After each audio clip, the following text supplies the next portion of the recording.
Recording? Alright, well first I want to thank everybody for coming, and thank you for all the gifts you gave me. And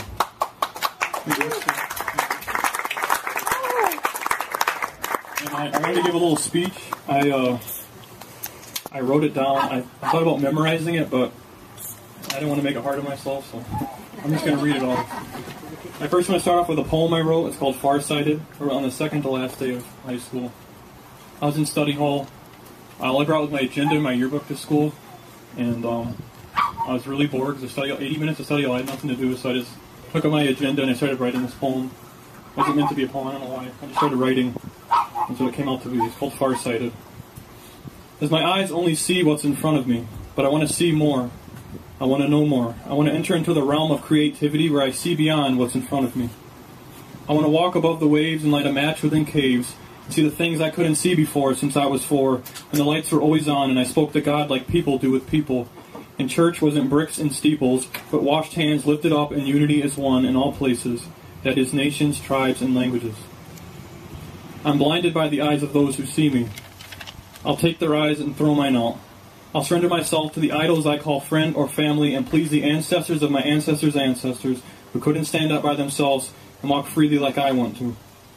I'm only kidding. I'm just using sarcasm to make a point to the people who say they love me and want what's best for me while they pull the ropes this or that way until I'm stretched with dislocated joints and torn up muscles. And when they seize the pull, I'll declare to them that I shall not go left or right, or shall I go down. Instead, I shall go up and ascend to the places you did not see, because you could not tie your knots on my heart, my mind, or my soul. I am no longer a boy. I am Philip Stevens, son of Scott and son of Catherine, but more importantly, I am adopted son of God. Call me herald or call me preacher, because I shall be what God called me to be. I shall live and I shall love. I shall go to places dried in drought and pray for rain until there's rain. And if I die young and not old, at least I'll know that my eyes could see beyond what was in front of me. Right. How should I approach this speech? I'm speaking to an audience with a diverse set of beliefs. I'm sure that at least some have a completely opposing set of views. However, I'm not concerned with whether or not you agree with anything I'm saying, or if I offend you at all. I'm entering into a brand new area of my life, and I'm not going to conform and mold everything I do by the opinions of others. Why don't many reach their full potential? Perhaps it's because they're so worried about pleasing others that they never reach that point, which may just be one small thing dangling outside their zone of comfort, while they just go and be their own person. But though we may have so many different viewpoints on so many different things, I'm pretty confident that I can say that somewhere in all those ideas in your head is the concept of love. You've at least heard the word. And I'm sorry if I'm wrong in this assumption, but we probably all believe in the existence of love. Of course, how we define it causes a whole new division. Or maybe it's just we never learned the true definition. I actually learned what love really is just recently. I learned that love is not some uncontrollable force pushing us this or that way. It's not like on the TV where we ask two people why they cheated on their spouses to be with each other, and they respond with, "Oh, it was just love, we couldn't stop it."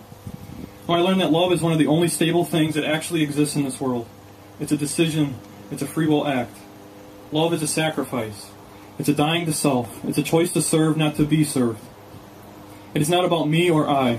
So there's the division. Some think love is this fluffy emotion that they don't know how to get a handle on. I've discovered a much more powerful love. It's this, laying down your life for another. This is how I want to live, not for myself, but for other people.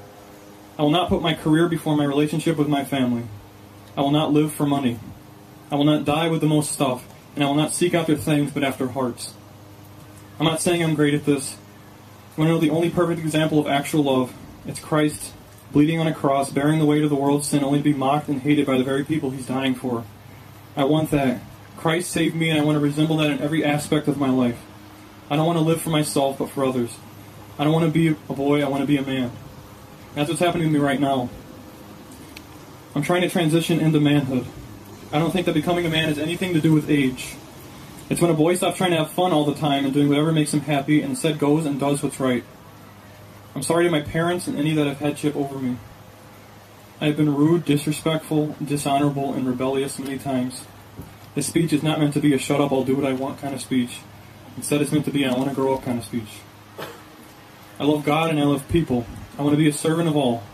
I pray to God to make me last, to kill all my pride, and to destroy all my selfishness so that I can stand up not for my own glory, but for the glory of God. God is love, so shouldn't his people be also? give the details of what I want to do right now. I want to work and save up money for a bit, and then I want to go to OCC to study environmental technology and specialize in geoscience to learn basics in hydrology. Then I want to go to Bible college and major in theology, and finally I want to become a missionary and travel to other countries.